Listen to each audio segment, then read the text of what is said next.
Est-ce qu'il vaut mieux utiliser des répétitions partielles ou une amplitude complète pour prendre un maximum de muscles? Aujourd'hui, on va faire le tour de la science sur le sujet en 2 minutes ou presque pour savoir quelle va être l'amplitude idéale pour progresser le plus efficacement possible en musculation.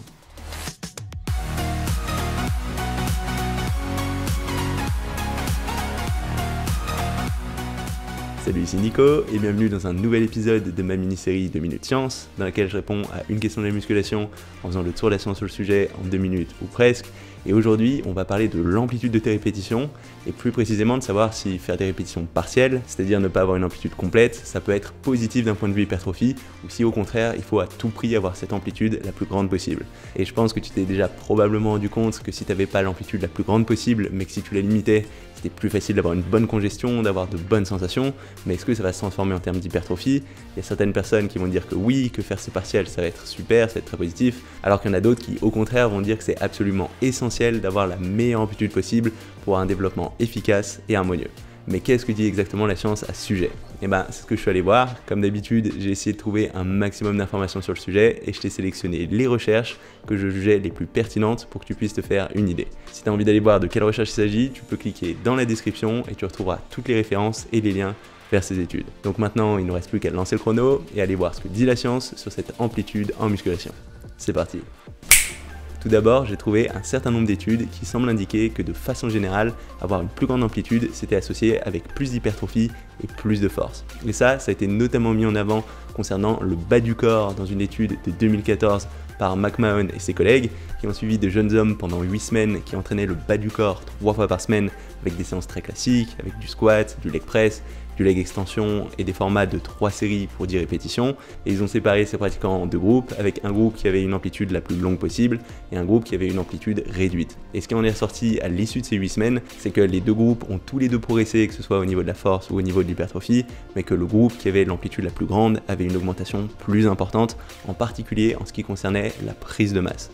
Et ça a été aussi mis en avant en ce qui concerne le haut du corps, cette fois dans une étude qui date de 2012 de Pinto et ses collègues qui ont regardé la progression de jeunes hommes qui pratiquaient du curl au pupitre avec 2 groupes, un groupe qui réalisait un geste avec une amplitude complète et un groupe qui réalisait le geste avec une amplitude partielle. Et ce qui en est sorti, c'est que les 2 groupes ont progressé, mais là encore, le groupe qui avait l'amplitude la plus importante avait un peu plus de progression en termes d'hypertrophie, mais surtout au niveau de la force avec une beaucoup plus forte progression par rapport au groupe qui utilisait des répétitions partielles. Donc ces études, elles nous laissent à penser qu'en général, avoir une amplitude plus grande, c'est plutôt une bonne chose. Ceci dit, j'ai aussi trouvé des études qui vont à l'encontre de ça, notamment une étude qui date de 2017 de Goto et ses collègues, qui sont intéressés cette fois à de la barre au front, en suivant cette fois à la fois la force, mais aussi l'hypertrophie dans les triceps. Et ils ont suivi 44 jeunes hommes qui avaient au moins 1 an de pratique, qui ont réalisé 3 séries de 8 répétitions 3 fois par semaine pendant 8 semaines, avec un groupe qui utilisait une amplitude totale de 0 à 120 degrés et un groupe qui utilisait une amplitude partielle au milieu du geste. Et ce qui en est ressorti, c'est que les 2 groupes ont progressé niveau hypertrophie, mais que le groupe qui utilisait des répétitions partielles avait une progression presque 2 fois plus importante par rapport au groupe qui utilisait des répétitions classiques. Alors ça peut paraître un peu surprenant au premier abord, parce que ça va à l'opposé de ce qu'on a vu jusque-là, mais en fait, il y a plusieurs explications possibles à ça.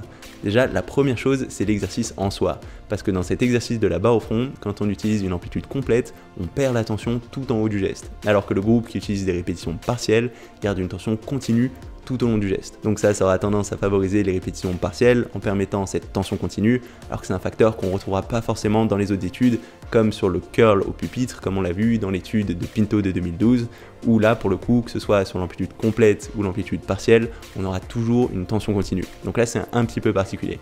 Après, il y a aussi un autre point lié à cet exercice, c'est que même sur la version avec l'amplitude complète, on n'a pas le triceps qui est complètement étiré.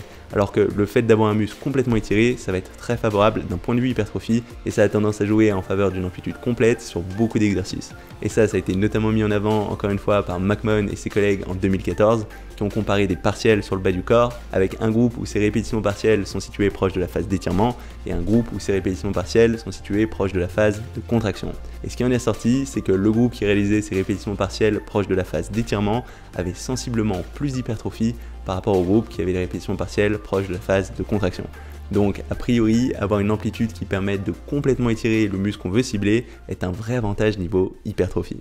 Alors, qu'est-ce qu'on va pouvoir retenir de tout ça? Eh ben, en général, pour la majorité des exercices, mieux vaut avoir la plus grande amplitude possible, que ton but soit une prise de force ou une prise d'hypertrophie.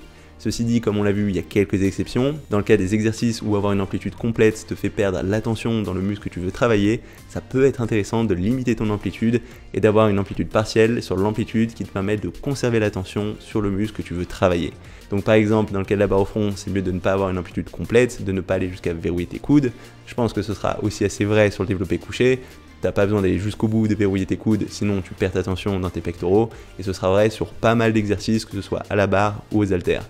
Par contre, sur tout ce qui va être exercice à la machine ou à la poulie, a priori, tu devrais pouvoir facilement garder la tension tout au long de l'amplitude. Et dans ce cas-là, il vaut mieux avoir une amplitude complète, l'intérêt des partiels est plus discutable.